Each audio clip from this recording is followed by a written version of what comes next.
पूनम जी, राधे राधे। आप सबकी स्वागत करती हूँ अपने यूट्यूब चैनल में। तो आज मैं आप लोगों के लिए नाच गीत लेकर आई हूँ, तो आप लोग बने रहिएगा हमारे इस नाच गीत को सुनने के लिए। कैसा लगेगा सुन करके कमेंट बॉक्स में लिखिएगा।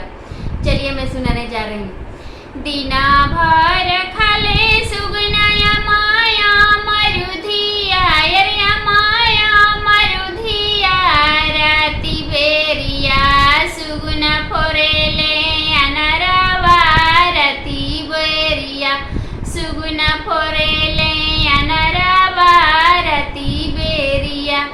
एक मन करे सुगना के भुइया ले पटकती यर भुइया ले पटकती दूसर मानवा हमेरा हरी के खेलवना दूसर मानवा हमेरा हरी के खेलवना दूसर मानवा। उड़ल उड़ल सुगना गइले काला कतावा यर गइले काला कतावा बैठे रे गइले ना हमेरा हरी के पगरिया बैठे रे गइले ना हमेरा हरी के पगरिया बैठे रे गइले ना।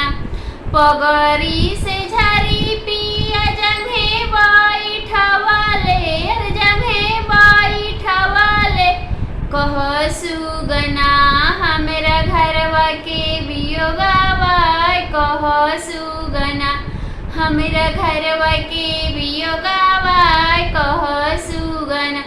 माई हवी अनहारी बहिनिया सासुरई तीन बहिनिया सासुरई तीन धनी तोहरो ये बिरहिया के मातल धनी तोहरो ये बिरहिया के मातल धनी तोहरो। देहु देहु त साहेबार हमारी तलबिया यार हमारी तलबिया। हम जइब अपना माई बाप के देसावा हम जइब।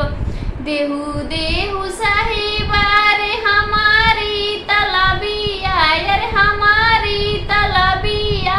हम जइब अपना माई बाप के देसावा हम जइब अपना माई